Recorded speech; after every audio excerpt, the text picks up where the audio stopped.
Bonjour. À présent, nous allons voir de quelle manière calculer l'impôt. Nous avons déjà vu quel était l'objet de l'impôt, qu'est-ce qui était soumis à l'impôt. Maintenant, on va voir comment on va calculer le montant de l'impôt. Alors, pour pouvoir calculer ça, il va falloir regarder quel est le taux d'impôt. Ce taux constitue l'échelle de mesure pour pouvoir déterminer l'impôt. On parle de progression fiscale, c'est-à-dire que, en fait, plus vous gagnez, plus vous payez. Les barème d'impôt, les taux sont fixés par le barème d'impôt. Et ce barème est fixé par la loi. On se rappelle que c'est le législateur, c'est-à-dire les citoyens, qui vont fixer le barème d'impôt en changeant ou en adoptant les lois nécessaires. Au niveau cantonal, le taux d'impôt fixé par la loi permet de calculer l'impôt de base. Ça, c'est un peu comme l'IFD, c'est-à-dire l'impôt fédéral direct. On a quelque chose qui est fixé par la loi, le taux d'impôt. Mais ensuite, ce qui est rajouté, c'est un coefficient. Ce taux d'impôt, il sera peut-être à 100%, si les besoins financiers de l'État sont stables, mais peut-être que l'État aura besoin d'un peu plus d'argent, ce qui fait qu'on va augmenter ce coefficient. On le mettra peut-être à 115%, 110%, 120%.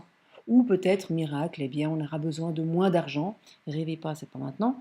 Et à ce moment-là, le coefficient va baisser. Ça permet d'ajuster ce que l'on prend, les taxations, sans devoir à chaque fois, chaque année, modifier la loi. Nous avons aussi ce qu'on appelle les impôts anticipés. Par exemple, les impôts perçus à la source par la Confédération. Cela constitue un moyen destiné à lutter contre la fraude fiscale. Par exemple, si vous gagnez à la loterie, eh bien, plutôt que d'espérer que vous allez déclarer ce que vous avez gagné, on vous prend à la source, c'est-à-dire dès le moment où vous allez toucher cet argent, on vous prend 35% de votre revenu. Ensuite, à vous, dans votre déclaration, de dire voilà, j'ai gagné par exemple 1000 francs sur lesquels on m'a pris 35%, et puis après, on va vous rembourser ces 35%. Peut-être moins, évidemment, ça va dépendre après de l'objet de l'impôt, du barème d'impôt. Mais on ne vous prendra pas jusqu'à 35%. L'idée, c'est qu'on vous prend beaucoup à la source pour que vous soyez poussé, motivé pour pouvoir déclarer ce revenu supplémentaire. La TVA. Comment fonctionne la TVA? Ça, c'est un truc assez ingénieux, puisque, en fait, à chaque fois que l'on achète quelque chose, eh bien, on paye un impôt. Cet impôt est dit indirect, parce qu'il ne tient pas compte de la capacité économique contributive du contribuable. C'est un système aussi qui n'est pas, disons, par rapport aux partis politiques, qui ne serait pas bien vu du côté de la gauche, puisque comme la taxe est la même si vous gagnez peu ou si vous gagnez beaucoup, ce sera moins équitable par rapport aux petits revenus. Les grands revenus, comparativement parlant, payeraient moins de TVA que quelqu'un qui gagne moins, puisque ça revient ça pèse plus lourd dans le panier de la ménagère, comme on dit, pour quelqu'un qui gagne peu que pour quelqu'un qui gagne beaucoup. Cette TVA, comment ça fonctionne? En fait, à chaque stade de la modification d'une marchandise, on taxe, on met une taxe, puisque TVA veut dire taxe sur la valeur ajoutée. Si quelqu'un, un menuisier par exemple, achète du bois, eh bien, il va payer déjà une taxe sur le bois qu'il achète, 8%, et ces 8%, cette taxe, il va la retransmettre après dans sa facture pour le prochain, pour celui qui va lui acheter par exemple la table qu'il aura fabriquée. Il fabrique une table, il ajoute une valeur, donc après il va vendre ça plus cher, et dans la facture, il aura mis la taxe par rapport à sa propre valeur ajoutée, ainsi que ce qu'il a déjà payé. Au bout du compte, celui-là se fera rembourser. Le seul qui ne se fera pas rembourser de cette taxe, c'est le consommateur final. Lui, il va payer l'entier de la taxe sur la valeur ajoutée. Les taux de TVA, vous avez 8%, 2,5% et 3,8%. On va s'en tenir à ces taux ici qui ont changé depuis janvier 2018, mais dans votre support de cours, c'est encore ces taux-là qui sont appliqués, donc pour l'instant, on en reste là. Les 8%, c'est les services, transport, avocats, etc. etc. 2,5%, là, c'est un taux qui est faible pour les biens que l'on considère comme de première nécessité. Les denrées alimentaires dans les magasins, les journaux, les médicaments, la radio, la télévision, la volaille, le poisson, céréales, etc. Ce qui est vraiment de première nécessité. 3,8%, c'est un taux spécial. Ici, c'est le secteur de l'hébergement, les nuitées avec petit déjeuner.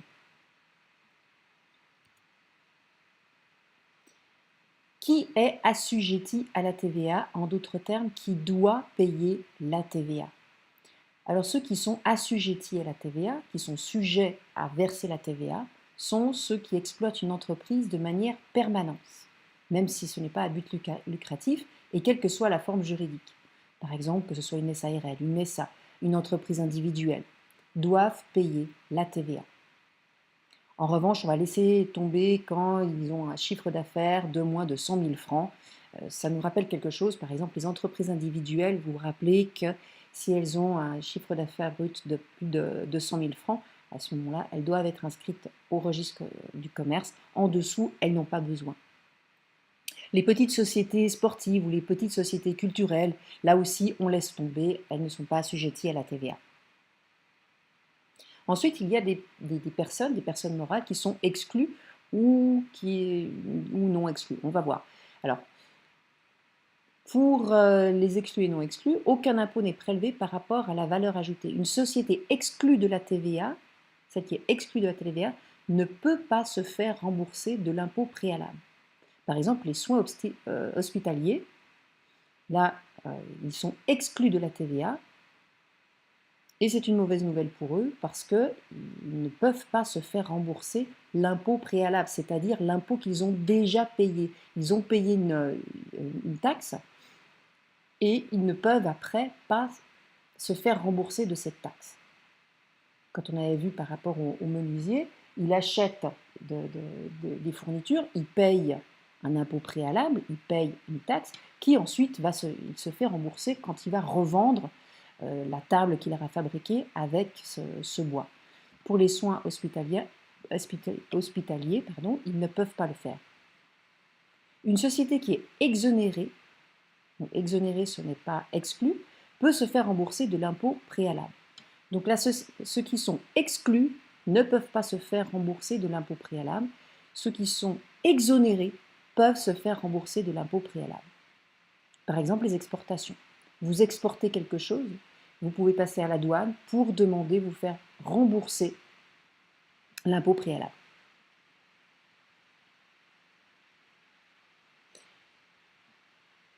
Est-ce que les mineurs doivent payer aussi les impôts, donc les impôts directs? Alors, les étudiants et les apprentis doivent obligatoirement remplir une déclaration d'impôt, annoncer tous leurs revenus, quel qu'en soit le montant. C'est ensuite à l'hôtel des finances de voir si ils vont payer des impôts ou pas, ou alors si leur revenu est tellement bas qu'ils n'auront pas à payer les impôts. Les mineurs, il manque un S, qui vivent ou non en ménage commun avec leurs parents, qu'ils travaillent chez les tiers ou dans l'exploitation de leurs parents, le revenu provenant de l'activité lucrative est taxé séparément de ceux du détenteur de l'autorité parentale. Donc même si vous êtes mineur, vous gagnez de l'argent, vous avez une déclaration séparée de vos parents. Et en tant que majeur, évidemment, là, même si vous vivez chez vos parents, vous devez remplir une déclaration d'impôt. En résumé, vous voyez ici l'hôtel des finances. Vous voyez ici le site. On peut regarder ici ce qu'il en est de ce site. Regardez, hop. Administration fiscale cantonale, là c'est à Genève. Vous avez aussi le système des e-démarches. Vous vous inscrivez et vous pouvez tout faire en ligne. Alors, je vous invite à visiter ce site avec des explications sur un petit peu tout, les dossiers, les barèmes de perception. On va regarder là, par exemple. Vous avez différents barèmes, on en a parlé, hein, suivant que ce soit A, B, C, etc. Enfin, non, A1, A2, pardon, et B. Ici, voilà aussi les barèmes. C'est suivant que vous soyez célibataire, avec enfant, sans enfant, si vous êtes marié, pas marié. Là, ce sont ces barèmes qui vont vous dire ce qu'il en est. Les frais effectifs, ce sont les déductions. Là, vous avez vu les différentes déductions. On vous parle avant de ce qu'on appelle les quasi-résidents. Vous voyez ici, quasi-résidents. Eh bien, cette notion de quasi-résident, ce sont les personnes qui ne sont pas domiciliées à Genève, mais qui travaillent à Genève, qui ont l'essentiel de leurs revenus à Genève. Il y a une jurisprudence en 2010 qui disait que ce n'était pas normal que ceux qui n'étaient pas domiciliés à Genève ne pouvaient pas déduire les dettes ou les intérêts négatifs, etc., de leur déclaration d'impôt. Ce qui fait que maintenant, ces personnes-là ont la possibilité de se faire inscrire comme quasi-résidents et du coup, ils ont la possibilité de déduire les dettes, comme les personnes qui résident à Genève. Ensuite, ici, vous avez une petite vidéo que je vous laisse de 3 minutes qui nous raconte la suite, un résumé. L'impôt est un prélèvement obligatoire effectué par la Confédération sur les ressources des personnes vivant en Suisse. Ce prélèvement est destiné à remplir la caisse de l'État pour y payer tout ce qui est indispensable à la vie commune en société. Par exemple, les routes, les ponts, les tunnels, les écoles, les hôpitaux, les traitements d'ordures, les transports publics, la police, les pompiers, les stades, l'armée, la production d'énergie, les musées et bien d'autres choses. Le contribuable, personne qui paye les impôts, est taxé une fois par la Confédération, une deuxième fois par le canton et une troisième fois par la commune. La facture finale varie considérablement d'un canton à l'autre. Par exemple, une famille avec un revenu annuel de 100 000 francs et d'une fortune de 300 000 paieront à Bâle 10 760 francs d'impôts, 9 124 s'ils habitent à Genève et seulement 3 096 à Wolrau dans le canton de Schwyz. Cependant, on vous demandera de déclarer vos impôts de l'année passée l'année d'après. Par exemple, en 2015, vous déclarerez vos revenus acquis en 2014.